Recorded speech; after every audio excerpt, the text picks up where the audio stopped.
حسبي ربي جل الله ما في قلبي غير الله۔ پیغمبر نے اپنی بیماری کے دوران یا اس سے تھوڑا سا ایک آدھ دن پہلے آپ نے ایک فیصلہ کیا، اور میں اس چیز کو ذرا کھولنا چاہ رہا ہوں 5-7 منٹ میں، کہ آپ نے زندگی کے آخر میں جب آپ بیمار ہوئے ایک دن بعد، اس سے پہلے آپ نے حضرت اسامہ بن زید کو بلایا۔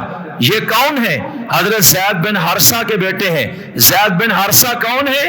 جن کو میرے نبی نے لے پالک بنایا، منہ بولا بیٹا بنایا تھا۔ اور زید بن حارثہ کون ہے؟ جو غزوہ موتا میں جو رومیوں کے خلاف لڑا گیا، اس سرحد کے قریب اس لشکر کے سپاہ سالار اول تھے، اور جو وہاں شہید ہوئے۔ پھر آپ نے فرمایا اگر یہ شہید ہو تو پھر اس کے بعد جھنڈا جعفر تیار اٹھائیں، وہ بھی شہید ہو جائیں، عبداللہ بن رواح اٹھائیں، وہ بھی شہید ہو جائیں، پھر مسلمان جس کو امیر بنا دیں۔ یہ زید بن حارثہ یہ وہاں شہید ہوئے، تو اسامہ بن زید زید بن حارثہ کا بیٹا ہے، اور ان کی عمر 20 سال کے قریب ہے، بالکل لڑکا ہے۔ اور ابھی حضرت ابو بکر موجود ہے، عمر موجود ہے، ابو عبیدہ جیسا کمانڈر موجود ہے، حضرت سعد بن ابی وقاص جنہوں نے بعد میں ایران فتح کیا ان جیسا جنگجو اور مدبر موجود ہے، حضرت سعید بن زید جیسا عشرہ مبشرہ کا جلیل القدر صحابی موجود ہے، اور دیگر جلیل القدر سپاہ سالار اور بڑے بڑے انقلابی لشکر رسول میں ساتھ ساتھ ہیں۔ آپ بیمار ہونے جا رہے ہیں، اور ایک دن پہلے فرمایا کہ وہ جو لشکر تھا غزوہ موتا والا، اور وہاں حضرت زید شہید ہوئے، اور حضرت جعفر تیار جو میرے چچا کے بیٹے علی المرتضیٰ کے بھائی، ان کی شہادت مجھے بہت یاد آتی ہے۔ چھوٹے چھوٹے بچے ان کے رہ گئے، اسامہ بھی چھوٹے بچے تھے۔ آپ صلی اللہ علیہ وسلم نے فرمایا کہ میں ایک لشکر اس طرف روانہ کرنا چاہ رہا ہوں، اور یہ جہادی لشکر آپ کی زندگی کا آخری لشکر تھا جو وفات سے قبل آپ نے چند دن پہلے تیار کیا، اور فرمایا امیر لشکر اسامہ بن زید ہوگا، اور حضرت ابو بکر بھی اس لشکر میں سپاہی بن کے چلے، عمر بھی سپاہی بن جائے، ابو عبیدہ بھی سپاہی بن جائے، اور یہ جلیل القدر صحابہ اس لشکر میں داخل ہو جائیں۔ اور آپ علیہ السلام نے تقریباً 3000 مجاہد تیار کیے، اور اس لشکر کا سپاہ سالار 20 سال کے لڑکے کو بنایا۔ اور یہ بڑا حیران کن فیصلہ تھا کہ اس لڑکے کو اتنی بڑی ذمہ داری، جبکہ بڑی عمر کے صحابہ بھی ہیں اور بڑے بڑے جنگجو بھی ہیں۔ آپ صلی اللہ علیہ وسلم نے جب یہ لشکر تیار کیا، آپ نے حکم دیا اس میں 2000 پیادہ 1000 گھڑ سوار مجاہد تھے۔ آپ نے فرمایا کہ تیاری کرو اور تیزی کے ساتھ سفر کرنا ہے، اور جہاں تمہارے والد زید کو شہید کیا گیا اس مقام تک تم نے پہنچ جانا ہے، اور اگر تمہیں اللہ فتح دے دے فوراً واپس نہیں آنا، کچھ دن مختصر قیام وہاں کرنا ہے، اس کے بعد واپس مدینہ پہنچنا ہے۔ گویا کہ فتح کی بشارتیں چل رہی ہیں، ساتھ ساتھ آپ کے الفاظ سے باتیں واضح ہو رہی تھیں، اور آپ نے فرمایا جاؤ اللہ تمہاری مدد فرمائے۔ اب یہ صحابہ کرام خاموشی سے مدینہ سے نکلنا چاہ رہے ہیں۔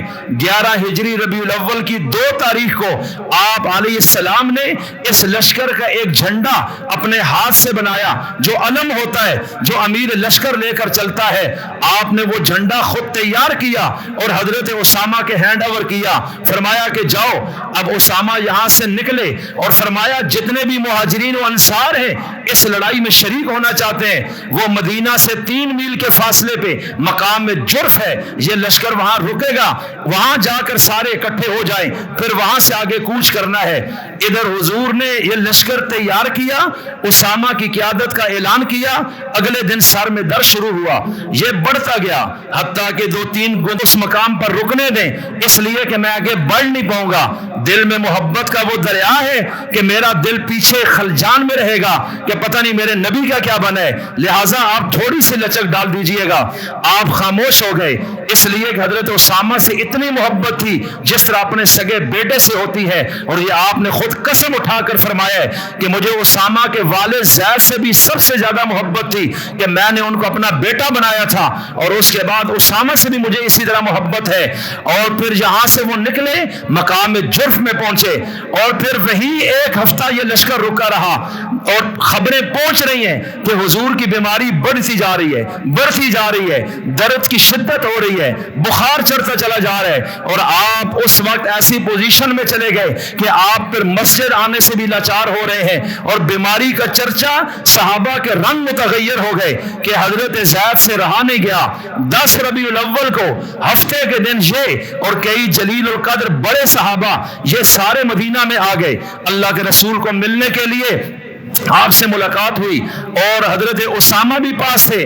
اس وقت ظہر کی نماز کے لیے یہ اللہ کے رسول مسجد میں تشریف لائے, لیکن حضرت صدیق اکبر نمازیں پڑھا رہے ہیں, اور آپ کی جو حجرہ تھا حضرت عائشہ والا وہ پہلی صف کی جو الٹی طرف ہے اس کے ساتھ دروازہ مسجد میں کھلتا تھا. جیسے یہ مصلی ہے, پیچھے صفیں ہیں, اور ادھر حضور کا گھر ہے حضرت عائشہ والا جس کا دروازہ یوں کھلتا تھا اور آپ مسجد میں یوں آ جاتے تھے. حضرت صدیق اکبر نماز پڑھا رہے ہیں, صحابہ پیچھے ہیں. اللہ کے رسول وہاں سے نکلے کہ حضرت علی اور حضرت عباس آپ کو کندھا دے کر اس طرح لا رہے ہیں کہ آپ کے پاؤں زمین پہ گھسٹ رہے ہیں اور پاؤں سیدھے نہیں رکھے جا رہے. اور اس وقت حضرت صدیق اکبر مصلی سے ہٹے نماز کے دوران کہ حضور آ گئے. آپ نے فرمایا مصلی پہ رہو, اور آپ ان کی بائیں طرف بیٹھ گئے. اب نماز کا یہ طریقہ ہے کہ حضور سجدے رکوع میں پہلے جاتے ہیں, صدیق حضور کو دیکھ کر جا رہے ہیں, اور صحابہ حضرت صدیق اکبر کی تکبیرات انتقال کی آواز سن کر ان کی اقتداء کر رہے ہیں. اس کے بعد حضور نے فرمایا مجھے اٹھاؤ, میں منبر پر آنا چاہتا ہوں. یہ آپ کی زندگی کا آخری خطبہ ہے جو آپ نے دیا. اور اس وقت فرمایا کہ کچھ لوگ یہ کہتے ہیں کہ میں نے 20 سال کے بچے کو امیر بنا دیا ہے. فرمایا جب میں نے اس کے والد کو امیر بنایا تھا سپاہ سالار اول غزوہ موتا کا, اس وقت تم میں سے کچھ لوگوں نے اعتراض کیا. میں اللہ کی قسم اٹھا کے کہتا ہوں کہ مجھے زید بن حارثہ سے سب سے زیادہ محبت تھی, اور وہ صحیح آدمی تھا, اور وقت نے بتایا ہے, اور آج یہ اس کا بیٹا ہے. اور میں اللہ کی قسم اٹھا کے کہتا ہوں کہ مجھے اس سے سب سے زیادہ محبت ہے. یہ میری اولاد کی طرح ہے, اور یہ وقت پر ثابت ہوگا کہ یہ بڑا لائق فائق ثابت ہوگا. لہٰذا اسی کی عمارت میں تم نے جانا ہے, چاہے بڑے صحابہ ہیں یا چھوٹے ہیں, اور میرا یہی فیصلہ ہے. آپ نے تمام صحابہ کے ان اعتراضات کو اڑا دیا اور سارے متفق ہو گئے. ایک دن گزرا, اگلا 11 ربیع الاول تھا. اس دن حضرت اسامہ حضور کے گھر میں آئے, اللہ کے رسول کے قریب بیٹھے. آپ صلی اللہ علیہ وسلم نے حضرت اسامہ کو دیکھا تو حضور کے آنسو گر پڑے. آپ بول نہیں سکے, بیماری انتہا پہ پہنچ گئی. اور اس وقت اللہ کے رسول نے اپنا ہاتھ جو اوپر اٹھایا اور اٹھا کر حضرت اسامہ کے جسم پہ رکھا, اور یوں ملتے رہے چہرے پہ اور آپ کے سینے پر اور آپ کی پیٹھ پر. اور حضرت اسامہ کہتے ہیں حضور بول نہیں سکتے تھے, لیکن میں یہی سمجھتا تھا آپ اس طریقے سے مجھے دعا دے رہے ہیں جو یہ زندگی کی میری آخری ملاقات زندگی میں ثابت ہوئی. اس سے اگلے دن حضور کا انتقال ہو گیا. صحابہ کے لشکر رک گئے, مدینہ وہاں تھم گیا. اب حضور کی وفات کے 3 دن بعد حضرت صدیق اکبر جب خلیفہ بنا دیے گئے تو تیسرے دن آپ نے فرمایا حضرت اسامہ کے لشکر کو روانہ کر دیا جائے. نبی فوت ہوئے, ساتھ ہی خبریں آئیں کہ عرب کے کئی قبیلوں کے لوگ مرتد ہو رہے ہیں, اور بڑی کثیر تعداد میں. اور اس طریقے سے ایک فتنہ ہے. اور پھر ایک قبیلے سے آواز آئی ہم زکوٰۃ نبی کو دیتے تھے, نبی کے خلیفے کو ہم زکوٰۃ نہیں ادا کریں گے. وہ بھی مرتد ہوئے. اور عرب میں کچھ لوگ ایسے تھے بدماش جنہوں نے نبی ہونے کا دعویٰ کیا, اور ان کے پیروکار ہزاروں میں تھے, اور وہ مختلف علاقوں میں دور دراز. اور حضور کی زندگی میں ایسے ہوا. اب حضرت صدیق اکبر کے لیے 4 امتحان ہیں. ایک تو مرتدوں کو ان کو سرکوبی کرنی ہے, دوسرا منکرین زکوٰۃ کا کلا کم کرنا ہے, تیسرے نمبر پہ میں نے ختم نبوت کے دشمنوں کو زیرو کرنا ہے, اور چوتھے نمبر پہ اسامہ کا لشکر بھیجنا ہے. آپ نے فرمایا چاروں کام صدیق کرے گا.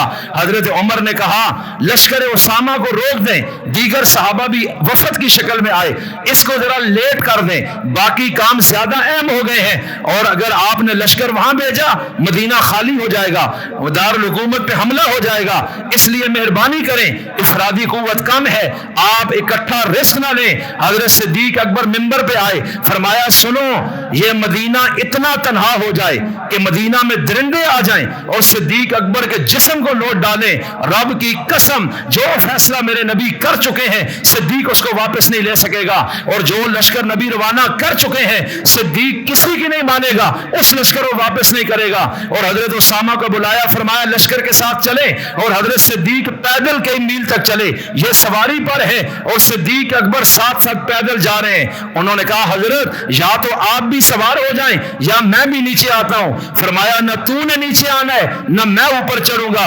مجاہدین کے ساتھ اگر میں چل رہا ہوں جہاد کے راستے میں تو جو اللہ کے راستے کی مٹی پاؤں پہ پڑتی ہے ایک ایک قدم پر 700 نیکیاں اللہ دیتا ہے. اس لیے تم سواری پر سوار رہو. پھر اس وقت التجا کی, کہا کہ عمر بن خطاب کی اگر آپ اجازت دیں مجھے امیر وقت خلیفہ اول کو, ایک نظم ہے جس کے تحت یہ نظام چلا.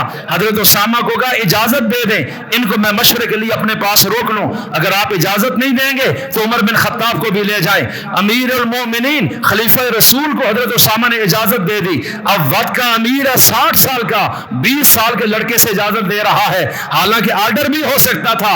یہ وہ نظام ہے جو میرے نبی نے سکھایا ہے اور صحابہ اس لائن سے کبھی یوں کراس نہیں ہوئے, اور یہی ان کا راز تھا دنیا کے اندر چھا جانے کا. یہ لشکر چلا, خلاصہ یہ کہ وہاں پہنچا, اللہ نے ان کو فتح دے دی. 40 دن بعد یہ مدینہ میں واپس آئے اور اللہ نے اس مہم کو بھی کامیاب کیا.